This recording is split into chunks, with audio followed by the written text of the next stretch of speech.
جو رب نے حکم دیا فبشرناہ بغلام حلیم۔ سبحان اللہ۔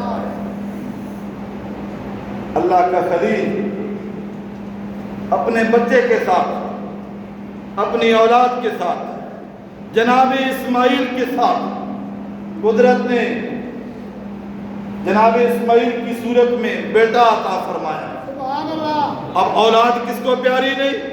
آپ کے لیے یہ تو چرند پرند کو بھی پیاری ہوتی ہے۔ وہ کیسا باپ ہے، وہ کیسی ماں ہے جس کو اولاد نہیں پیاری؟ ہر ماں باپ کو اولاد پیاری ہوتی ہے۔ اولاد کو بھی یہ بات سمجھنی چاہیے، ان کو اپنے دل و دماغ میں یہ بات بٹھانی چاہیے۔ اگر ماں باپ سختی بھی کرتے ہیں اس وقت بھی ان کے دل کے اندر اپنی اولاد کی محبت شامل ہوتی ہے۔ سبحان اللہ۔ ہر ماں باپ کو اولاد پیاری، اور جس کو پھر بڑھاپے میں ملے، جس کو بڑھاپے میں ملے، زندگی کے آخری حصے میں اولاد ملے، اسے اولاد پیاری نہیں ہوگی؟ اسے تو بہت زیادہ پیاری ہے۔ اور پھر ہو بھی وقت کا پیغمبر، سبحان اللہ۔ اللہ کا خلیل، اللہ کا نبی، قدرت نے بڑھاپے میں اولاد عطا فرمائی۔ اللہ کا خلیل اپنے بچے کے ساتھ پیار کر رہا ہے، محبت کر رہا ہے، دل کے اندر اولاد کی محبت ہے، ان کے ساتھ وہ محبت کی دنیا اپنائے ہوئے ہیں۔ اب دیکھیے، میں پچھلے جمعہ کے اوپر بات کر رہا تھا، اللہ کا خلیل اتنے بڑے مقام و مرتبے والا، اتنی بڑی عظمت اور شان قدرت نے عطا فرمائی، لیکن ساری زندگی آزمائشوں میں گزر گئی، امتحانات میں گزر گئی۔ دنیا میں آنکھ کھولی تو امتحانات شروع ہو گئے، جوانی امتحانات میں، بڑھاپا بھی امتحانات میں۔ اب بڑھاپے میں قدرت نے اولاد عطا فرمائی، اللہ کا خلیل اپنی اولاد سے پیار کر رہا ہے، ساتھ ہی حکم آ گیا، میرے خلیل آؤ نا، تیرے لیے امتحان تیار ہے۔ جی میرے خلیل تیرے لیے امتحان تیار ہے۔ اللہ کا خلیل، اللہ کا نبی پیارا ابراہیم تیری عظمت پہ قربان جائیں، مسکرا کے جواب دیتے ہیں، میرے پروردگار اگر تو راضی ہے تیرا خلیل بھی راضی ہے۔ اگر تو ایسے راضی ہے تیرا خلیل بھی راضی ہے۔ فرمایا اس اپنے بچے کو بھی لے لو، بچے کی ماں کو بھی لے لو، جاؤ، انہیں بے آب ہو گیا، نہ کوئی زندگی کا تصور، نہ کوئی انسانیت نام کی وہاں کا ایسا کوئی ماحول ہی نہیں ہے۔ جی ایسی کوئی زندگی کا تصور ہی نہیں ہے۔ اس دنیا کے اندر اپنے بچے کو بھی لے لو، بچے کی ماں کو بھی لے لو، جاؤ اس دنیا کے اندر چھوڑو۔ کہاں پہ؟ آئے آئے آئے، سبحان اللہ۔ جہاں آج اللہ کا گھر خانہ کعبہ ہے نا، اس مقام کی پر ہر طرف پہاڑ ہی پہاڑ، اور وہاں پہ اب جب ہر طرف پہاڑ ہو، رہنے والا کوئی نہ ہو، بسنے والا کوئی نہ ہو، تنہائی ہو، جنگل ہو، اور پھر ایسی دنیا کے اندر تو انسان دن بھی نہیں گزار سکتا، چاہے جائے کہ گزارنے والا رات وہاں گزارے، اور پھر مرد کوئی نہیں ہے، مرد کوئی نہیں، ایک تنہا عورت، ایک اس کا چھوٹا بچہ، میرے خلیل جو بچے کو بھی لو، بچے کی ماں کو بھی لو، اس مقام پہ چھوڑا۔ سبحان اللہ۔ اللہ کے خلیل نے دوسری بات نہیں سوچی۔ آپ اندازہ فرمائیں، ہمارے بھی گھر ہیں، ہم بھی اولادوں والے، اگر ہمیں ایسی صرف ہمیں سوچنا پڑے تو انسان کی سوچ جو ہے وہ کام نہیں کر سکتی، ہمت جواب دے جاتی ہے، لیکن اللہ کے خلیل تجھ پہ لاکھوں سلام ہو۔ سبحان اللہ۔ دوسری بات نہیں سوچی، بچے کو لیا، بچے کی ماں کو لیا، اٹھا کے اس دنیا میں آئے جہاں پہ آج اللہ کا گھر خانہ کعبہ موجود ہے. سبحان اللہ. ادھر تھوڑا التجا کرتے ہیں اس مقام پہ میرے پروردگار تیری رضا اور خوشنودی کے لیے انہیں یہاں پہ میں بے آب ہو گیا جہاں کوئی سبزہ کوئی نہیں, پانی کا تصور کوئی نہیں, رزق کا تصور کوئی نہیں, یہاں پہ زندگی کا تصور کوئی نہیں, بس تیرے سہارے چھوڑ کے جا رہا ہوں, تو جانے میری اولاد جانے. سبحان اللہ. چھوڑ کے آئے دعا کر ربنا انی اسکنت من ذریتی بواد غیر ذی زرع عند بیتک المحرم. سبحان اللہ. حرم کعبہ کے پاس ان کو چھوڑ کے جا رہا ہوں. یہ وہی جگہ ہے, سبحان اللہ. یہ وہی جگہ ہے. اسی مقام پہ اللہ کا گھر بنایا تھا جناب آدم صفی اللہ نے. سبحان اللہ. جی یہی اللہ کا گھر ہے, یہیں پہ تم نے رہنا ہے. ایک وقت آئے گا اللہ کا حکم آئے گا ادھر ہی تم نے پھر خانہ کعبہ کی تعمیر فرمانی ہے.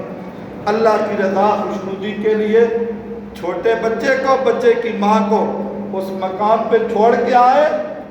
اور یہ جملہ میں آپ کی نظر کرنا چاہتا ہوں, سبحان اللہ. یہ سنیے گا. جمعہ کی نماز کے لیے, اس کی ادائیگی کے لیے ہم آئے ہیں. اللہ نے ہمیں توفیق بخشی ہے, اس کی توفیق کے ساتھ ایمان بھی اس کی توفیق کے ساتھ, اسلام بھی اس کی توفیق کے ساتھ, نماز روزہ بھی اس کی توفیق کے ساتھ, اس کی کرم نوازی ہے. لیکن یہ بات یاد رکھیے گا, اللہ کا نبی جب وہاں سے واپس پلٹنے لگا نا, التجا کی, میرے پروردگار میں التجا کرتا ہوں میرے بچوں کو نمازی بنانا. سبحان اللہ. ربنا لیقیموا الصلاۃ. ہائے ہائے ہائے, سبحان اللہ. آپ ذرا سوچیں, جنگل, تنہائی, رزق کا بندوبست کوئی نہیں. فرمایا مولا ان کے لیے رزق کا بندوبست بھی تو کرنا, زندگی کا بندوبست بھی تو کرنا, ان کی حفاظت بھی تو کرنا. اور سارا کچھ ہو جائے, کہیں بے نمازی نہ ہو. وہ بھی کوئی اولاد ہوتی ہے جو بے نمازی ہو؟ بے شک, بے شک, بولیے نا. بے شک. مولا ان کو نمازی بنانا, لیقیموا الصلاۃ, یہ نماز کی پابندی کرنے والے ہوں. سبحان اللہ. جی اللہ, اس انداز کے ساتھ دعائیں کی اور واپس پلٹے نا تو یہ دعا کرتے ہوئے آئے, یہ دعا کرتے ہوئے اللہ کے نبی آئے. دعا کیا کی؟ رب اجعلنی مقیم الصلاۃ ومن ذریتی ربنا وتقبل دعاء ربنا اغفر لی ولوالدی وللمؤمنین یوم یقوم الحساب. اے پروردگار مجھے بھی نماز والا بنا, میری اولاد کو بھی نماز والا بنانا, سبحان اللہ. اور میری بھی بخشش فرما. سبحان اللہ. اللہ کا نبی ہے, سبحان اللہ. نبیوں کا باپ ہے, ہزاروں نبی جس کی اولاد میں آئے وہ اللہ کا خلیل ہے. لیکن دعا کیا کر رہا ہے؟ ربنا اغفر لی, پروردگار میری بخشش فرما. سبحان اللہ.